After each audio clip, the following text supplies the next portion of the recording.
transmitir ao vivo. Ao vivo. Oi, bom dia. Hoje, 27 de abril de 2018, é um dia muito especial para todos nós, é um dia muito especial para a humanidade. É aquela história que quando chegou à Lua, o cara falou, o astronauta falou, é um pequeno passo, né, um pequeno passo para o homem, um grande salto para a humanidade. Hoje, talvez seja a data que a humanidade está dando um grande salto em direção de termos um mundo com mais paz, né?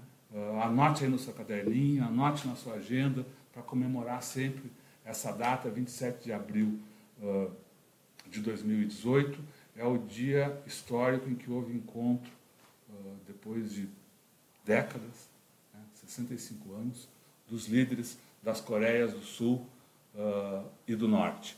Para conversar sobre isso, a gente está aqui, ela é Eleonora. Ele é Rodolfo. E nós somos os tutas, né? E vamos tentar destrinchar um pouco para você o que de mais importante houve nesse encontro, né? Ele está... O significado dele está expresso nas manchetes do mundo, dos jornais do mundo inteiro, né? A Eleonora deu uma circulada nessa manhã aí por essas manchetes. Ele pode falar um pouquinho para a gente disso? É um assunto, é o tema de todos os jornais do mundo, né? Esse encontro, né, dos presidentes dos dois países e a reunião que sucedeu esse encontro, quer dizer, que realmente é histórica, porque coloca o início do fim, né, desse conflito. É um conflito, o conflito mais longo, vamos dizer assim, que se tem notícia, porque começou no meio ali da Guerra Fria, a gente vai falar sobre isso, e nunca houve um armistício, né? Nunca houve um acordo de paz. Um acordo de paz. Então, como vocês sabem, ali é uma zona que volta e meia se coloca como uma zona de possível confronto, são potências muito importantes que estão por ali. Então, vamos mostrar um pouco como é que está sendo aí a história? A imagem, a primeira imagem, a imagem bacana aí, que a gente vai mostrar, é aí dos dois presidentes, né, indo para a reunião, passando pela guarda de honra aí. Então, é o Kim Jong-un, que é o líder aqui da Coreia do Norte, o da esquerda, na imagem, né? Eu não sei será que está passando direitinho aqui? Não sei, espero que sim. Vamos voltar ali. Não sei, aqui pelo nosso sistema, não sei. Não sei. Não, está tudo... Tá funcionando no teu aí? Vamos ver. DT, calma aí que as nossas... Pelo meu aqui... Você já está acostumado aqui com os nossos... Perrengues aqui, internéticos e tecnológicos. Somos só nós dois aí a fazer essa produção e espero que esteja funcionando aqui no vídeo. Vamos com calma, ó. Aqui está ao vivo. Está ao vivo, então, mas aí já começou.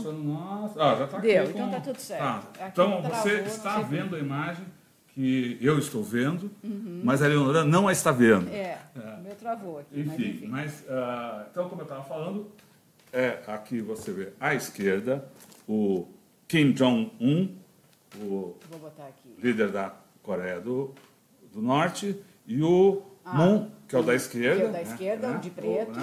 E o Moon Jae-in, que é o presidente da Coreia do Sul, os dois aí muito alegres, com seu sorriso, passando por uma guarda de honra que está vestido aí com os trajes oficiais do século XIX. Né? Teve muita essa coisa do cerimonial, da liturgia, desse encontro e coisa e tal, mas os caras trabalharam. Eles tiveram horas e horas de reunião, né? Em que duas foram as decisões fundamentais aí, que devem ser festejadas. É quase uma carta de intenções, mas é uma coisa que não Não havia... Que há 65 anos... Há 65 anos não existia. Os caras, se encontrassem, se matavam. Né? Então, a primeira é uma decisão de eliminar os armamentos nucleares na Península Coreana, aí, na região dele. E a segunda é de, com os Estados Unidos, com a participação dos Estados Unidos, iniciar conversações para em um ano, dar fim, assinar o Tratado de Paz da Guerra da Coreia, que, como a Eleonora falou, ela durou de 1950 a 1953. Em 1953 foi assinado uma trégua, um armistício, um acordo ali de cessar fogo, mas a paz ali não foi assinada muito por causa... Bom, não vamos entrar aí nessas... Por causa de quem, aquela coisa e tal, mas, enfim... não aconteceu e ficaram os dois países, por esses 65 anos, nessa situação. Vamos voltar ainda aqui para mostrar, tem um vídeo aí que é sensacional, está aqui na página do New York Times, mas foi produzido pela Associated Press, e posso rodar aí agora? Peraí, não tá rolando aqui, ó. Rolou. Foi.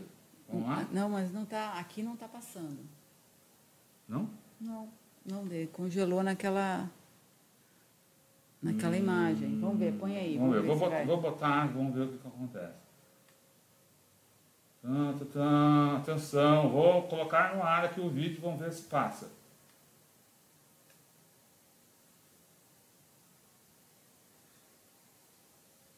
Entrou, só agora, que está muito demorado, só agora que entrou aquela imagem, essa imagem que está aí, então ela está vindo, essa imagem. Mas aqui, está vendo que não está passando? Não, mas está aqui ao vivo. Desculpa aí, pessoal, está uma confusão aqui, mas olha só. Está aqui ao vivo de novo. E o vídeo não está entrando.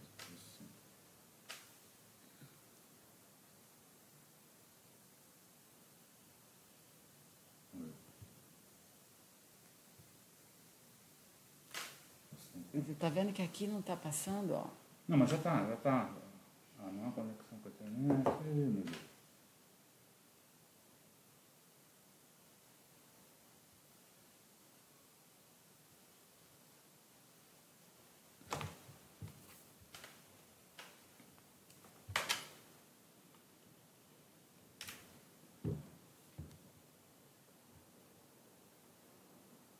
Vamos interromper ou não? Vamos seguir? Aqui não. Tu também não está conexão com a internet. Não, está passando aí. Ó. Agora sim. Antes não tá aqui, está passando, beleza. Deu aí? Põe lá que deu.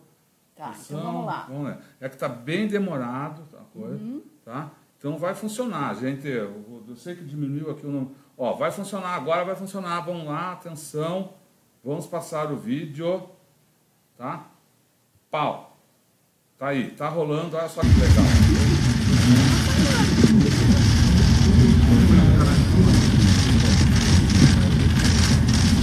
Aí é o presidente norte-coreano passando por essa área, uma zona militarizada, para encontrar o presidente da Coreia do Sul. Os dois se encontram, duas mãos, coisa e tal. O Kim passa, então, agora vai mostrar os dois, né? Sorriso, aquela coisa, os dois. O Kim atravessa a fronteira ali, né? Passa aquela. E vai para dentro da Coreia do Sul, os dois tiram aí a foto, a cena, e daí o Kim chega e fala pro mundo: vem cá, cara, agora eu vim pra cá, você vem pro meu país também.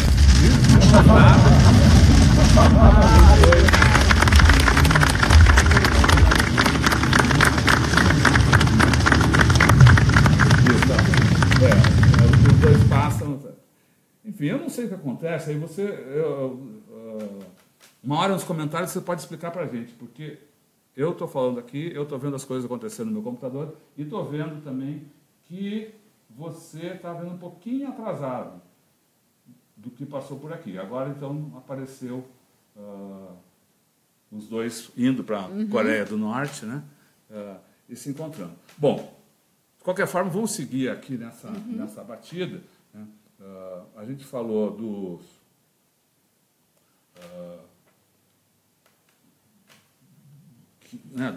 do ambiente, né? do cenário em que aconteceu a guerra na Coreia, né? Que foi de 1950 a 1953 e que teve 4 milhões de mortes. Ela aconteceu um ano depois de a China ter virado comunista. Como é que foi o ambiente, o ecossistema, né? A situação geopolítica em que permitiu a eclosão desse conflito? Bom, a Península Coreana foi invadida pelo Japão em 1910. Só um pouquinho. Entrou um breaking news aqui do New York Times, né? Dizendo que uma comissão de investigação do Congresso norte-americano acabou de lançar o seu relatório sobre as investigações sobre o suposto envolvimento da Rússia nas eleições em que Trump saiu vitorioso, né? Foi eleito, e falou que não encontrou nenhuma evidência de que a campanha do Trump esteve envolvida nesse processo aí, né? E os democratas não concordaram com a decisão final desse relatório. Trump que falou hoje sobre a Coreia Exatamente, feliz da vida. Ele fez um tweet em caixa alta, né? A guerra, ele falou que é uma guerra. Korean War to End. A guerra da Coreia vai terminar. Deixa eu botar aqui. Disse no tweet, né, em letras maiúsculas. A gente usa caixa alta, que é a expressão que usa no jornalismo, mas é letras maiúsculas, né? Ele botou lá, Korean War to End. A guerra da Coreia vai terminar, e disse que todos os americanos deviam estar muito orgulhosos do que estava acontecendo na Península da Coreia. E também, num outro tweet, ele agradeceu ao presidente da China, o Xi Jinping, pela sua grande ajuda nesse processo aí, que culminou, que hoje teve um seu momento mais dramático, mais feérico, né, do encontro dos dirigentes, dos líderes, dos presidentes da Coreia do Norte e do Sul. Mas a gente estava falando aí a gente estava falando rapidamente do contexto dessa guerra. Quer dizer, então a Península Coreana foi invadida pelo Japão em 1910. Houve 2 guerras. No final da Segunda Guerra, houve uma total reconfiguração ali da situação do Sudeste Asiático. O que estava acontecendo quando a guerra acabou em 1945 e nos anos seguintes? Aliás, tem um detalhe interessante, ainda na Segunda Guerra. O Japão, que tinha invadido a Coreia, né, usava muito a Península Coreana por o seu esforço de guerra, os materiais, a mão de obra. E 1/4 dos que morreram em Hiroshima e Nagasaki, nas bombas que terminaram um ataque terrorista de Estado, né? Porque a guerra já está. A guerra já estava acabada, quer dizer, foi uma demonstração de força dos Estados Unidos, né, que provocou mortes totalmente em civis, quer dizer, foi realmente uma coisa dantesca. E deixou consequências até hoje. Até hoje você tem crianças nascendo com DNA, com alterações no DNA por causa... Foi um absurdo. 1/4 das pessoas que morreram nesses ataques eram coreanos, que estavam no Japão, trabalhando para o governo japonês por conta da guerra. Bom, mas esse é um parêntese.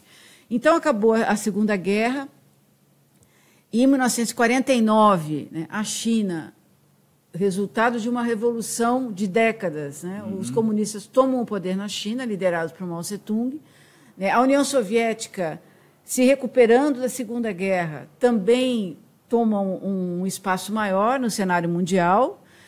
Então, nós estamos em 1950, né, com a Guerra Fria eclodindo, né, com toda a força. Os Estados Unidos, vendo a perda do seu poder no Sudeste Asiático, de uma maneira muito contundente. A vitória da China foi realmente importantíssima, né? E a força que a União Soviética demonstrou ao derrotar o nazismo também se impunha no mundo todo.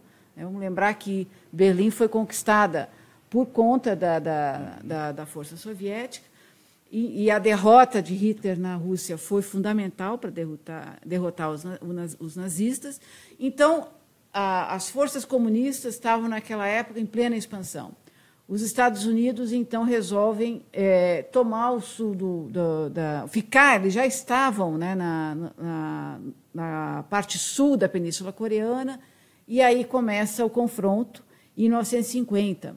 Esse confronto, tem imagens aí, né, Rodolfo, que a gente podia mostrar? É importante lembrar que, quer dizer, quem guerreou foram os Estados Unidos, né? As fotos estão, além de tudo, evidência disso, né? Vou mostrando, eu vou passando, vou rolando a página aqui. Né? Deixa eu tirar aqui a legenda. Aproveito para convidar você que está nos assistindo a compartilhar essa nossa transmissão, esse debate sobre a situação, sobre esse evento importantíssimo para o mundo, que é as conversações de paz na Coreia. Vamos lá com as fotos, então? Pode ir. Tá, então aqui são fotos históricas aí que o New York Times publica. Né? Essa é do Serviço Noticioso da Coreia do Norte, mostra soldados norte-coreanos em ação. Né? Aqui já são americanos, não é isso?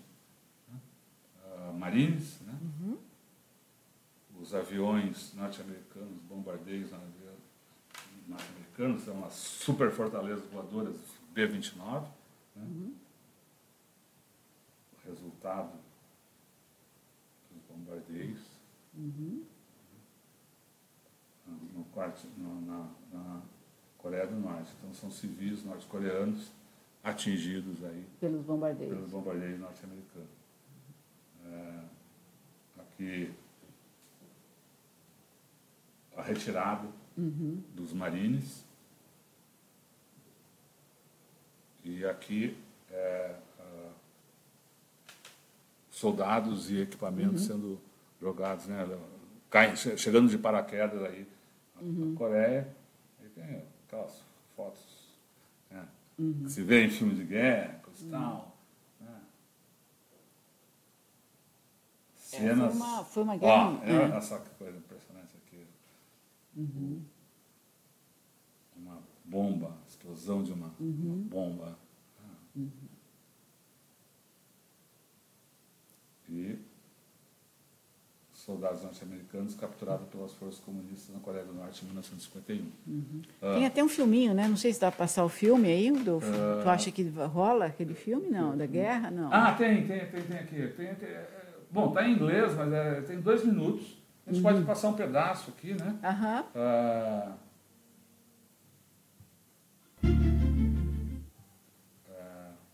Vamos lá? Vamos lá. Não é esse? Calma. Atenção. Volta. Bom. Aqui. Peraí. Tá. Aí, vai. Entendeu? Vai. Vamos lá. Rolando. 1950. The Korean War begins. It's technically never ended. Nunca acabou. Here's why. First off, the war itself. It killed about 4 million people. On one side, there was South Korea, allied with UN forces led by the Americans. On the other side, there was North Korea, backed by the Soviet Union and China. They fought for 3 years, until... A special building had been erected for the signing of the Korean armistice. This was the signing of a ceasefire, and it did seem to offer some hope. We have stopped the shooting. That means much to the fighting men. Ok. Então, o que aconteceu?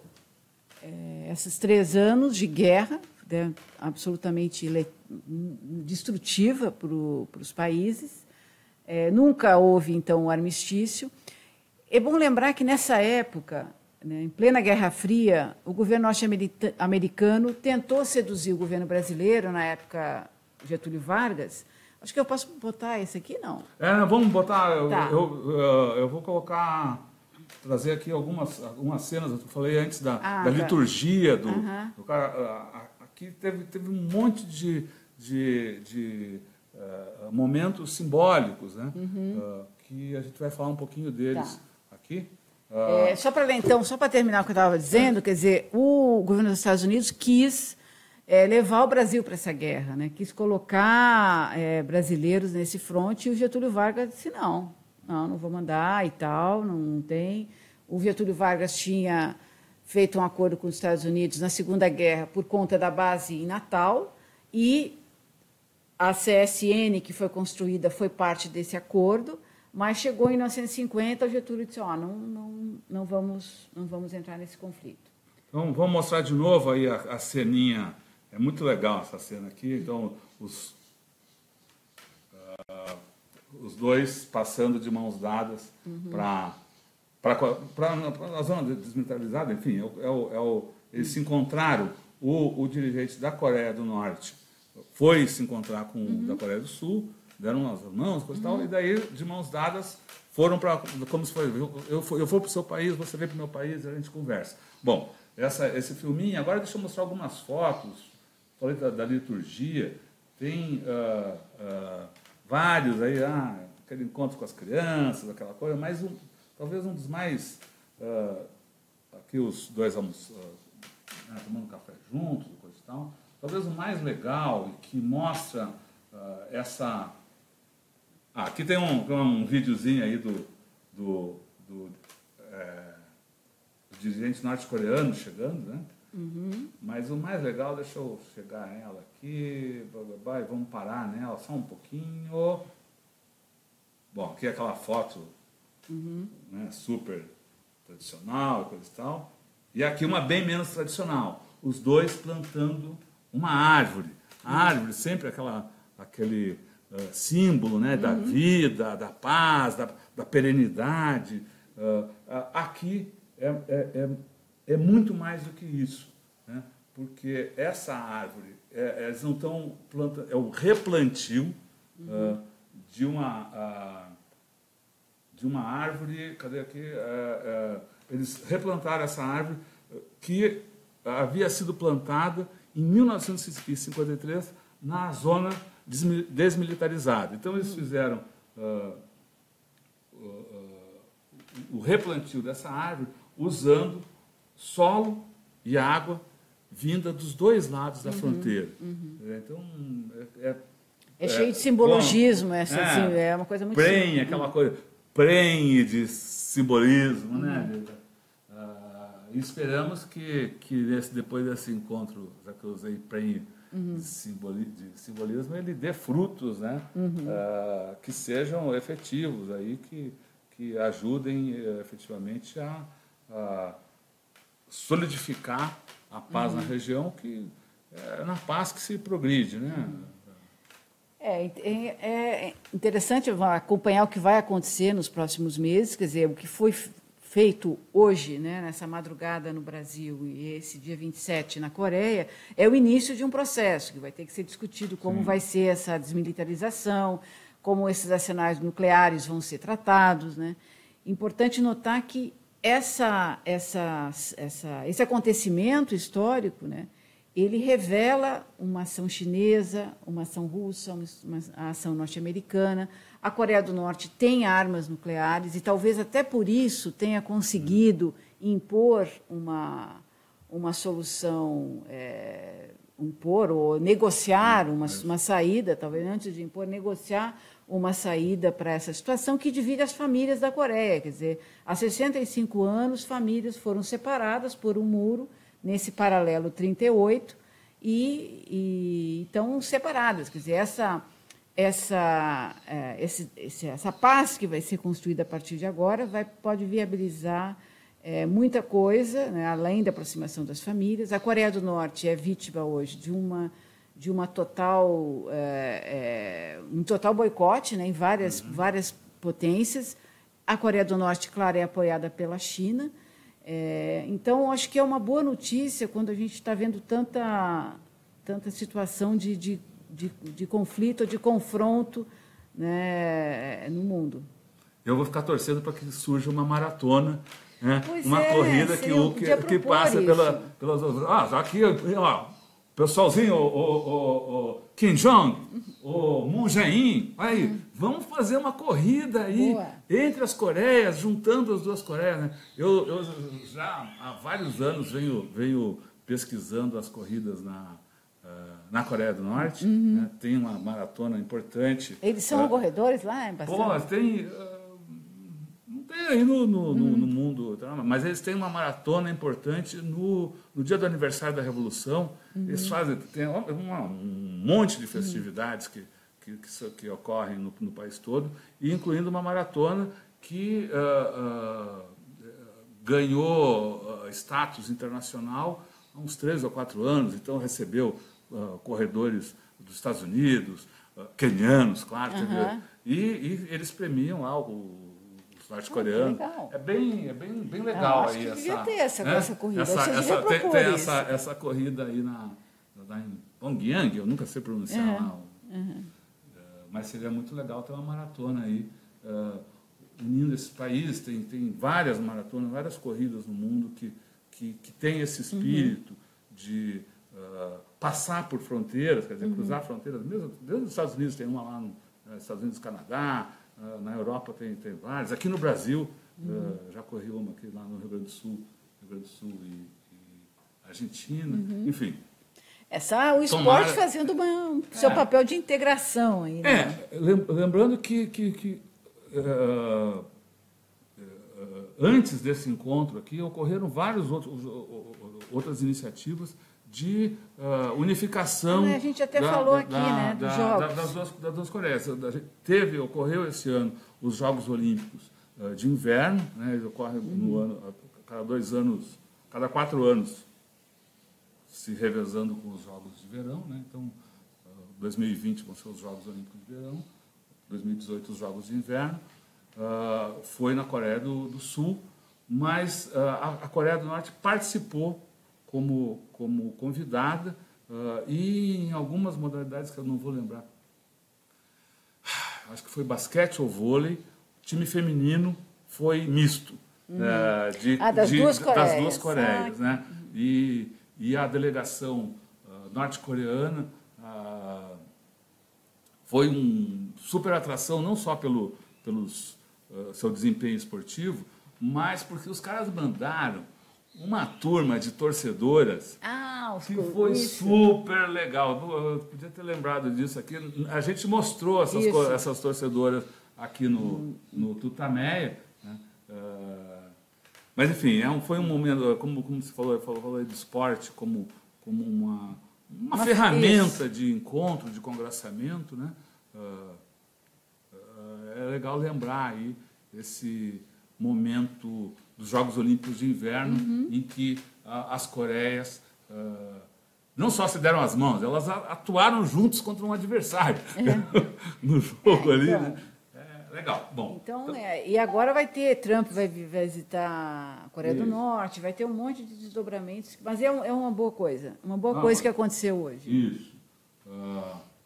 Bom. Vamos lá? Tem coisas ruins também, né? Tem muitas coisas ruins. Então a gente sai, né? Dá um salto no tempo e no espaço, né? Na Coreia já é fim da tarde, lá, sei lá, início da noite. A gente vem aqui para o Brasil, onde não temos coisas muito bacanas para falar, mas, enfim, são coisas que precisam ser ditas, precisam ser enfrentadas, até para que a gente como país, como nação, como povo, consiga superar isso. Né? Nós estamos falando aí dos efeitos do golpe que derrubou a presidenta Dilma, que hoje aprisiona o presidente Lula e que tem consequências, né?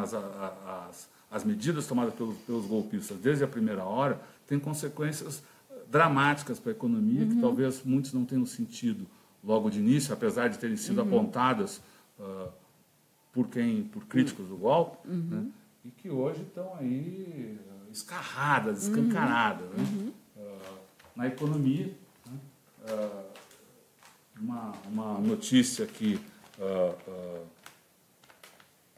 saiu aqui no meio da semana, a gente ficou de comentar, mas acabou deixando, mas vou trazer aqui. Né? A gente já havia comentado que no Brasil a pobreza extrema havia crescido enormemente. Isso. Se não me engano, o índice foi de 13%, um crescimento de 13% da população em pobreza extrema no país. A gente comentou, era um estudo da LCA Consultores, né, usando dados aí do IBGE. Né? Bom, essa mesma consultoria, né, ela decupou esses dados e fez uma análise sobre a situação da Grande São Paulo, que é talvez a região mais rica, né, do país. Da América do Sul. Da América do Sul, enfim. Pois na Grande São Paulo, a pobreza extrema cresce 35% em um ano. Vou mostrar aqui a manchete, pode mostrar aqui aqui, né? Ó, na Grande São Paulo, a pobreza extrema cresce 35% em um ano. E se olhar só o dado do aumento da pobreza entre negros e pardos, o aumento é de 61%. Quer dizer... 63%, pretos, 63%, pardos, eles fizeram separado aqui. 63% pretos, 61% pardos. Então, aquele modelo, né, que pune, que alija da economia e da vida, né, a população mais pobre e, no Brasil, a população negra. Então, é claro aqui os efeitos do golpe na população brasileira. Né? Isso. A gente falou pobreza extrema, só para dizer o que é pobreza extrema para esse estudo. É quem tem renda domiciliar equivalente a $1,90, quase $2 por dia. Isso era equivalente a R$ 133 por mês em 2016 e R$ 136 por mês por pessoa na família, né, em 2017. Essa é a situação de extrema pobreza e que na região metropolitana de São Paulo, que reúne 39 municípios, né, nós temos 700.139 pessoas vivendo nessa situação. Como eu disse antes, aí, um número 35% maior do que em 2016.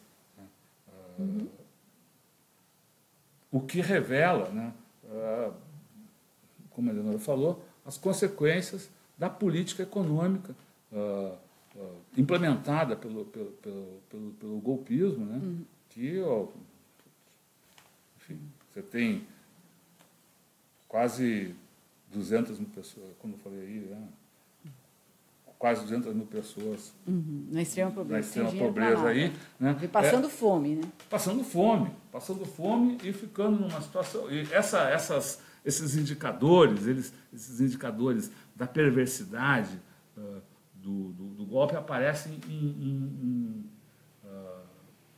todos os setores, né?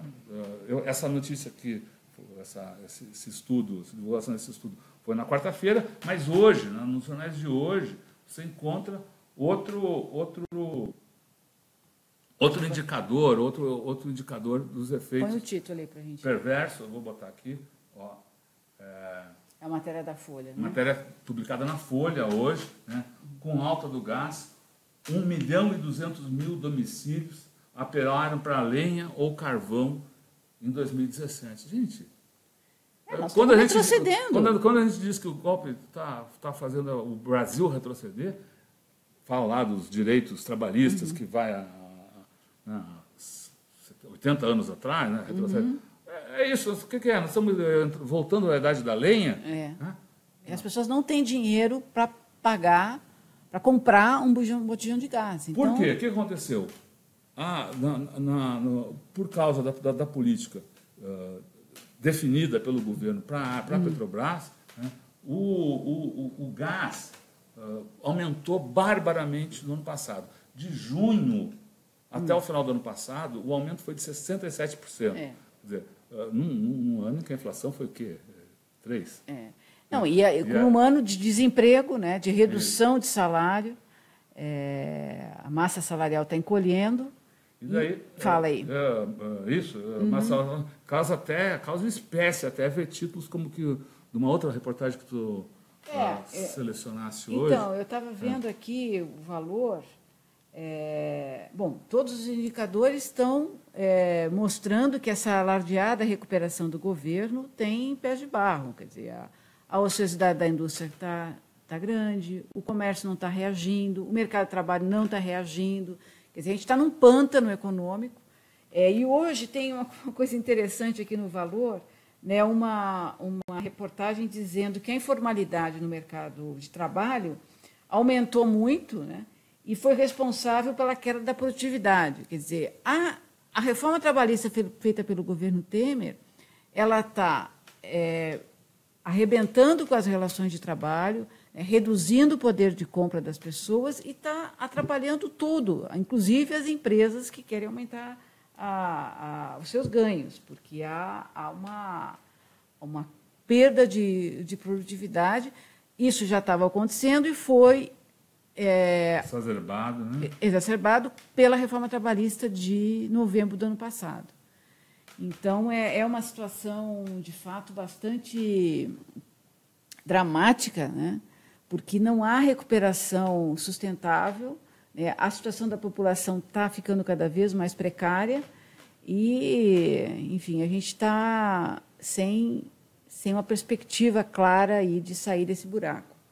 É por isso mesmo aí que, ao longo desse período, né, vários setores da sociedade passaram a se reorganizar para tentar dar uma resposta, né, ao golpismo, né?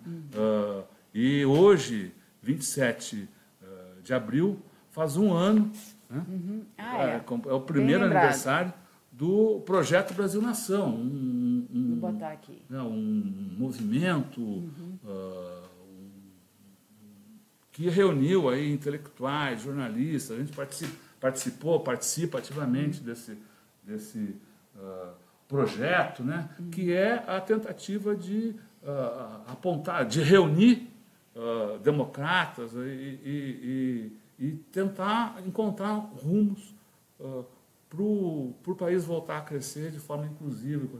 A gente tem aqui uma foto da cerimônia de lançamento. O lançamento foi na Escola de Direito do Largo São Francisco. Foi no Largo São Francisco, né? Aqui o ministro Luiz Carlos Bresser Pereira falando ali no lado da Eleonora, tem o ex-ministro Celso Amorim, né? Raduan, enfim, toda a Raduan, a professora Vitória Benevides, o jurista Gilberto Bercovitch, a professora Leda Paulani, mais lá o Fábio Conder Comparato, enfim, Ciro Gomes, o professor Beluso, o Suplicy, Maringoni, enfim, pessoas que estavam pensando, pessoas de diferentes origens, participando de diversos, até partidos diferentes, que estão discutindo, tentando encontrar saídas, né, tentando formular uma avaliação do que é o país, né, que talvez, né, que foi expressa no manifesto do Projeto Brasil Nação. Eu vou ler aqui o inicinho dele, né?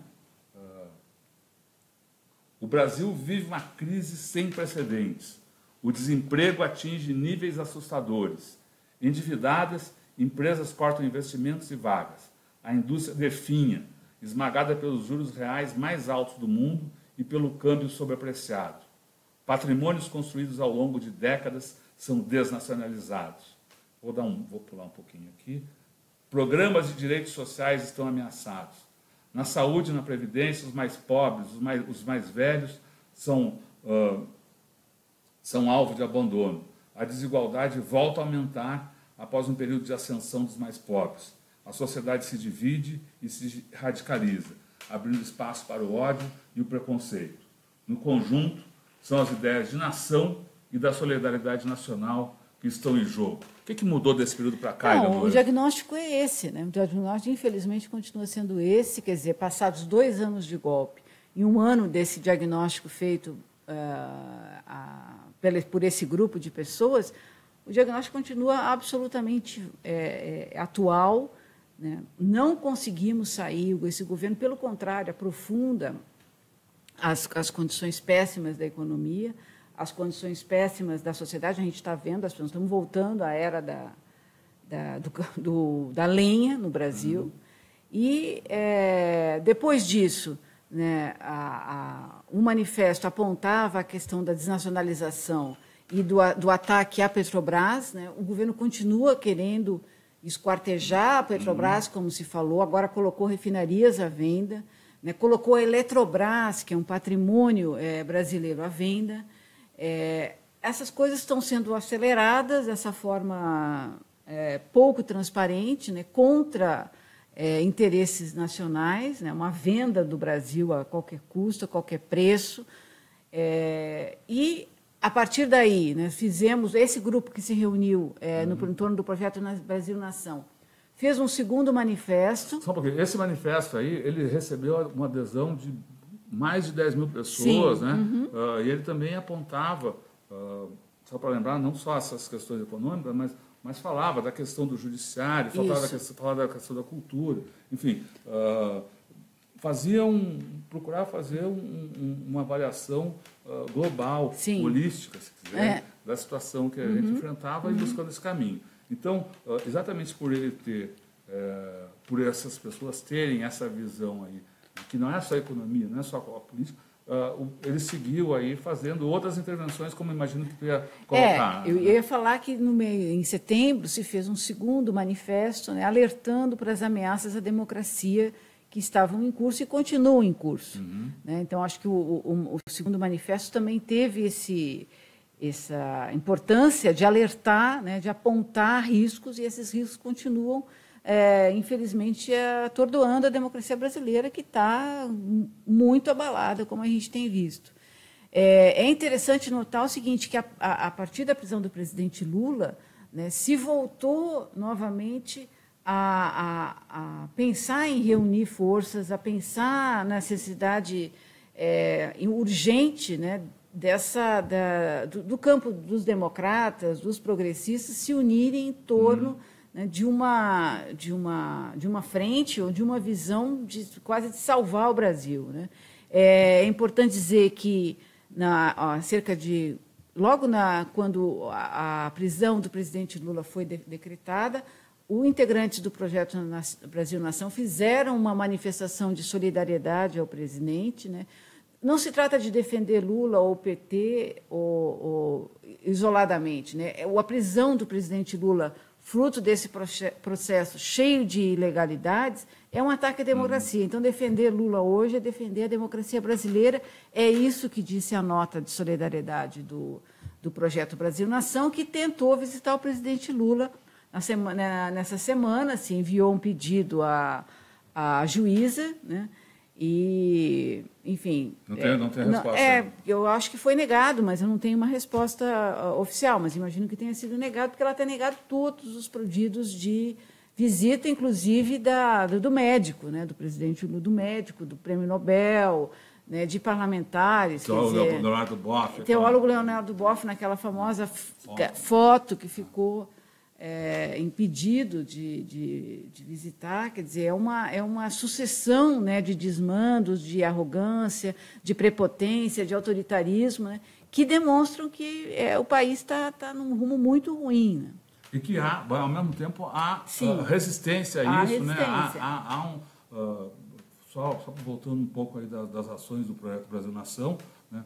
Antes mesmo da prisão, quando se avizinhava essa tentativa de tirar Lula do processo eleitoral, o Projeto Brasil Nação fez um manifesto denunciando essa tentativa de golpear o processo eleitoral, de tentar golpear a expressão da vontade do povo, né, que se consubstancia nas urnas, né, E foi um manifesto que correu o mundo, efetivamente, teve adesões aí de intelectuais, de personalidades do mundo inteiro, teve mais de 300 mil, é isso? Assinaturas, chegou a isso. E depois veio esse manifesto aí da solidariedade ao Lula, que não é do projeto, é dos brasileiros, né? A gente está vendo em Curitiba, só cresce o acampamento lá, a vigília cívica de solidariedade a Lula, e em outros locais do Brasil também surgem acampamentos, e acima de tudo isso, mais do que essa solidariedade a Lula, eu acho que a reação a esses atentados estapafúrdios à democracia, ela se expressa no que tu falaste há pouco, que é a construção, ainda que tímida, de um processo de discussão para a unidade das forças populares, das forças democráticas, contra esse projeto de destruição do país, da economia nacional, da democracia, da soberania. Então, acho que é saudar apesar de tudo, saudar aí esse aniversário, esse primeiro ano do projeto da Brasil-Nação e esses projetos todos aí que buscam a conversação, a pacificação do país, né? Esperamos que chegue a isso. Né? Isso aí. É isso, então? É isso, né? Então tá. Conversamos aqui, então, sobre esse dia histórico para a humanidade, para o mundo, que é esse gigantesco passo para construir uma paz duradoura, efetiva aí, na Península Coreana, né? E conversamos também sobre os perversos efeitos do golpe para a economia, para o povo brasileiro, e saudamos aí o primeiro aniversário do Projeto Brasil-Nação. Fique com a gente, tudo isso vai estar no site, tutameia.jor.br. E é isso, fico com tudo. E 1º de maio vai ter um ato gigantesco lá em Curitiba, hein? Fica esperto, fica atento, acompanhe. Tchau. Bom feriado. Bom feriado.